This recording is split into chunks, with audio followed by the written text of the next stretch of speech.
Hello and welcome to the OCVarsity Gridiron Show Week 5. Well, we're not in the OC Register studio today.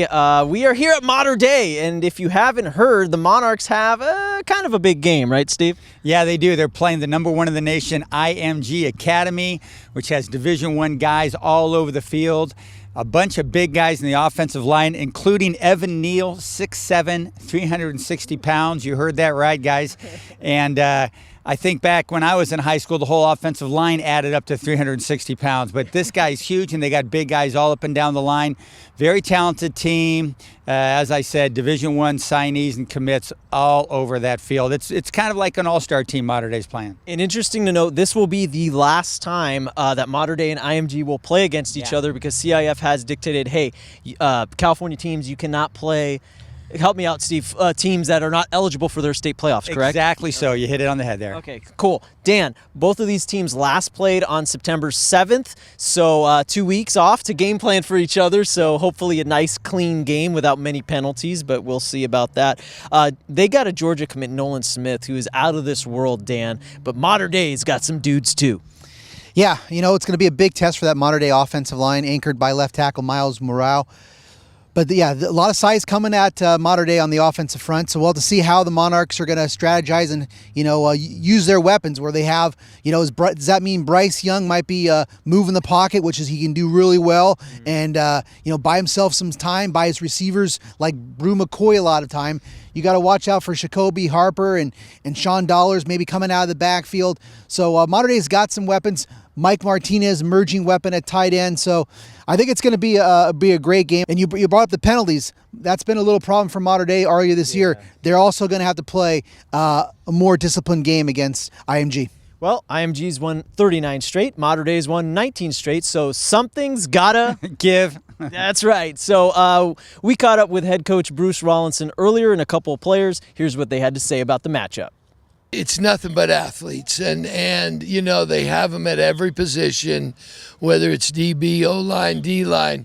The problems they present is speed and size. But, it's Trinity League football on a little bit of a steroid. Playing such a talented team and matching up with them, it's really good for the team and for our team morale, because then we'll know, okay, we went out, we did this against the best team in Florida, right? So any other team moving forward from that point on, we kind of have a watermark, what, we've done this, we can only improve from here. It's a great opportunity. Like you said, it's not something that happens every day. So all the talent is going to be on the field. It's an opportunity that I want to take advantage of. I think it's going to be a great test, a great way to prepare for the next level, and it's really something that I'm looking forward to. Our thanks to Mater Dei for hosting the Gridiron Show this week. All right, guys, next game involves a Trinity League opponent, but this one features a South Coast League opponent. It's Mission Viejo. They are 5-0, taking on Orange Lutheran 3-1. This game will be at Orange Coast College. Steve, I'll go to you first. You saw Mission Viejo, and they beat Upland 41-8. Upland's really good, but Keely Arnold was better. He had 3 touchdowns, a punt return for a touchdown reception, and he even threw for a touchdown, guys. It was actually it was Devian Woolard who actually threw that touchdown. Oh, it was. Okay. So shout out to you, Devin, man. Davion threw that touchdown. Correction on that one. It's all good, baby. That's why Dan is here. He makes those corrections. That's why we love him.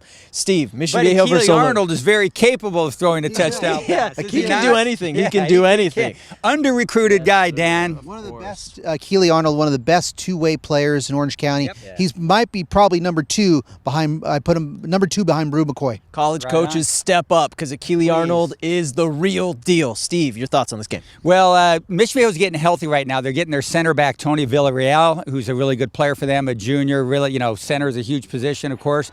A lot of times you're calling line plays and stuff like that up there. And then they're getting linebacker Sir Barnes is getting healthy too. So they're finally getting healthy. It's hard to believe they're 5-0 and they haven't been healthy, but gosh darn it, they've got some good players all over. And a lot of that has to do with the consistency of Joey Yellen at quarterback, who's just been really outstanding.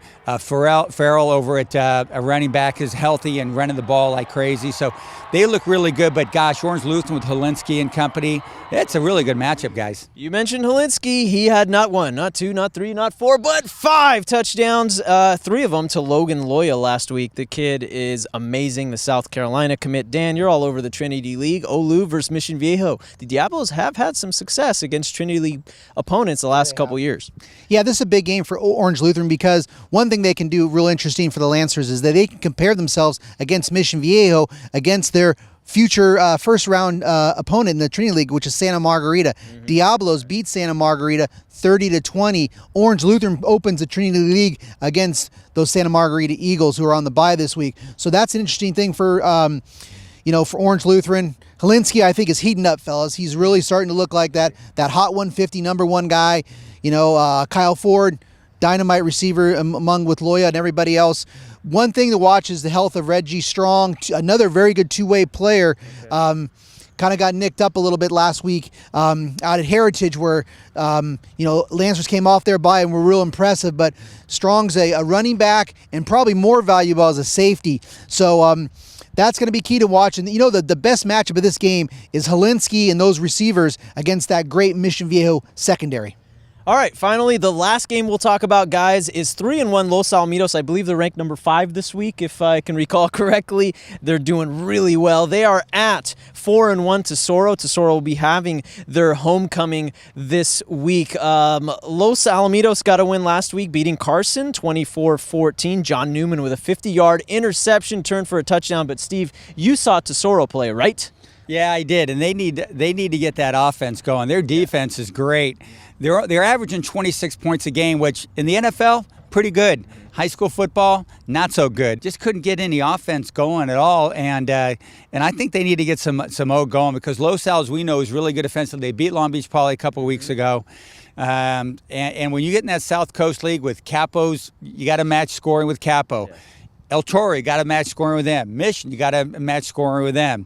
And so on in that league is really solid. And so they got to get the offense cranked up, man. Dan, I mentioned Los Alamitos. They picked up that win, but they had 5 turnovers in that matchup. And against a quality team like Tesoro on the road, you can't afford that. Yeah, they need to bounce back big time. Griffins, they weren't that impressive in that win, but I think Los Al can get the win. I think they're going to have to play much more discipline and watch those turnovers against a really good defense. And we'll see how Keanu Norman, he was really key, that running back against Long Beach Poly. Didn't hear a bunch about him from the Carson game, so we'll see how Keanu's he's real important for him. But this is another kind of statement game for Los Al, who, fellas, they haven't really played a lot of Orange County teams, right?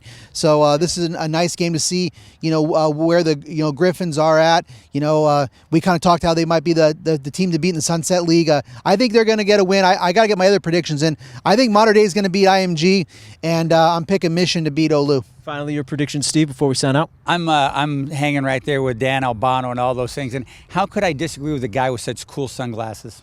And such a great podcast, the Trinity League podcast. Check that out, everybody. It's really good, man. I learn a lot on that thing every gosh darn time. On your long drives to games, guys, listen to Dan, because he has the knowledge. Right, Dan? And Scotty Barajas, my partner, does a great job. Shout out to Scotty as well. Yeah. All right, well, that's going to do it for us here at Mater Dei. We'll all be at the big game Friday night as Mater Dei hosts IMG Academy for what looks like it could be the final time in the history of the world. And get your tickets quick, man, because that thing's going to be filled up. It's on live TV on Prime Ticket, but being there at the Bowl, Santa Ana Stadium, that'll be a lot of fun. Yes, it sure will be. I'm Jonathan Khamis. Thanks to these guys. Thank you for watching.